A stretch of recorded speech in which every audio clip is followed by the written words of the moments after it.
Inilah hegemoni yang akan mereka buat. Dolar adalah mata uang mereka. Ini mata uang $1. Lihat, ini adalah mata uang setan. Lihat segitiga dengan mata terputus. Kenapa diputus? Karena belum tiba saat sang mata satu datang memimpin kita. Kapan waktunya? Nanti kalau lahir sapi merah. Ternyata sapi merahnya sudah lahir. Ya, berarti kedatangan sang mata satu telah dekat. Artinya negara dunia di New World Order yang mereka cita-citakan, Novus Ordo Seclorum, akan sempurna. Berarti ada kemungkinan di zaman kita Dajjal keluar. Simbol Anuit Kuptis. Dan ini sangat berbau Dajjal sekali. Segitiga Tuhan, mata satu, Dajjal. Plakat sebelah kiri ada bintang ini. Coba hitung bintang ini ada 13. Hawariun ada 12. Yudas datang jadi 13. 13 bintang. Kalau kita lihat sudut-sudutnya, ini melambangkan singgasana Yahudi dengan 13 kasta. Kebetulan atau sesuatu yang sudah mereka rancang. Cerdas mereka. Dan untuk mewujudkan ini, mereka harus menghancurkan Islam. Berarti negara-negara Arab harus ada dalam kendali mereka. Yahudi nggak mau sendirian. Yahudi harus ada partner. Siapa lagi kalau bukan Amerika? Tadi negara paman Sam. Betul kan? Tujuannya apa? Memuluskan jalan Dajjal untuk menguasai dunia. Maka Yahudi melakukannya dengan 3 program besar dunia. 1. Eksodus besar-besaran ke negeri yang dijanjikan Tuhan. Melalui resolusi Atul Balfour, Menlo Inggris yang diperbudak Yahudi oleh Rothschild atau Rockefeller. Mereka mengeluarkan resolusi Atul Balfour yang isinya mengizinkan Yahudi untuk hijrah ke Palestina. Maka sejak saat itu mereka hijrah setiap 2 minggu sekali 1.000 orang ke tanah Palestina. Kenapa harus Palestina? Karena Palestina adalah jantung dunia. Dia menghubungkan 3 benua. Palestina menghubungkan benua Afrika, Eropa dan Asia. Maka siapapun yang menguasai Palestina, dia menguasai dunia. Yahudi ingin menguasai dunia, maka Palestina harus mereka kuasai. Itu program mereka. Maka di Palestina tahun 14 Mei 1948 mereka mendeklarasikan, memproklamirkan berdirinya Israel di tanah Palestina. Dan yang terakhir setelah mereka punya negara, mereka menanamkan hegemoni ke seluruh dunia, the New World Order. Siapa penggagas mereka? Inilah Hizbus Syaitannya mereka.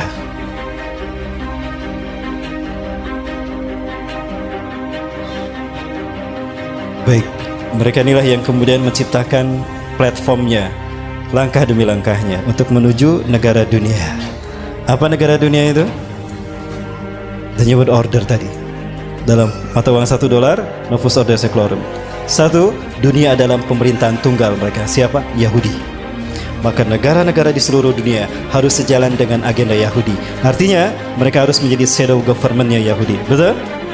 Bertentangan dengan agenda Yahudi, habis mereka. Lihat Irak, lihat Mesir, lihat Afghanistan, lihat Suriah, lihat Palestina, lihat Yaman.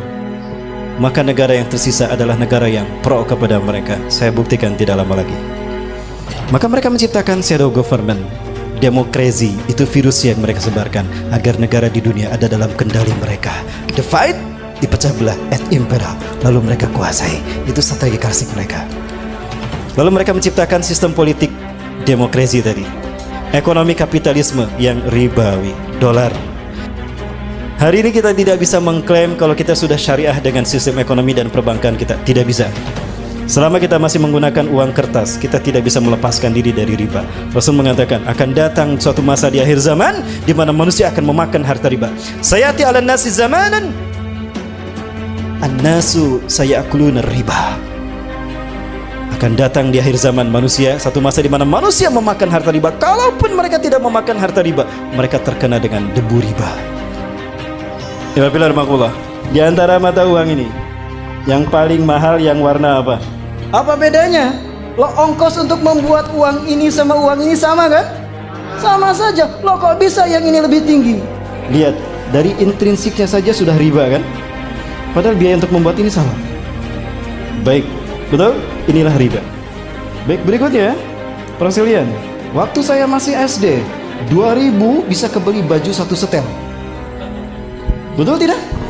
Waktu saya masih SD, 35 tahun yang lalu, saya sudah 40, kepala 4 sekarang. 35 tahun yang lalu ini kebeli 1 setel baju. Sekarang inflasi kan? Lalu bagaimana dengan dinar? Rasulullah pernah memerintahkan Ali bin Abi Thalib, Kamu ke pasar kambing, beli kambing satu. Harga kambing di zaman Rasulullah 14 abad yang lalu, 1400 tahun yang lalu, 1 dinar. Ali datang ke pasar kambing, pulang. Kenapa Ali yang disuruh? Karena Ali adalah sahabat terhebat dalam memilih kambing yang sehat dan dagingnya gemuk dan bagus kualitasnya. 14 abad yang lalu, 1400 tahun yang lalu, kambing 1 dinar. Sekarang berapa? 1 dinar berapa? 2,5 juta. Kebeli kan kambing? Bayangkan 1400 tahun tidak mengalami inflasi. Lah ini 35 tahun inflasinya sudah berapa kali lipat. Demi Allah. Begini mereka cara menguasai dunia. Dajjal. Pinter kok Dajjal. Inilah ekonomi kapitalisme. Baik, negara tidak pernah mencetak uang ini. Negara hanya menentukan RAPBN, betul? Sejumlah sekian triliun. Lalu diserahkan ke Bank Indonesia. Bank Indonesia tidak bertanggung jawab. Bank Indonesia tidak bertanggung jawab pada pemerintah, bertanggung jawabnya pada Bank Internasional, IMF, Bank Dunia. Itu tanggung jawabnya. Maka Bank Indonesia mencetak uang sejumlah RAPBN, angka RAPBN. Lalu diberikan pada pemerintah kita. Pemerintah kita tidak bayar cash kan untuk membayarnya, tapi ngutang. Ada jangka, ada bunga. Setiap lembarnya ada bunga. Artinya siapapun yang memegang uang ini di dompetnya siap dengan bunganya. Apa itu bukan riba? Jadi jangan mengaku syariah kalau masih menggunakan ini.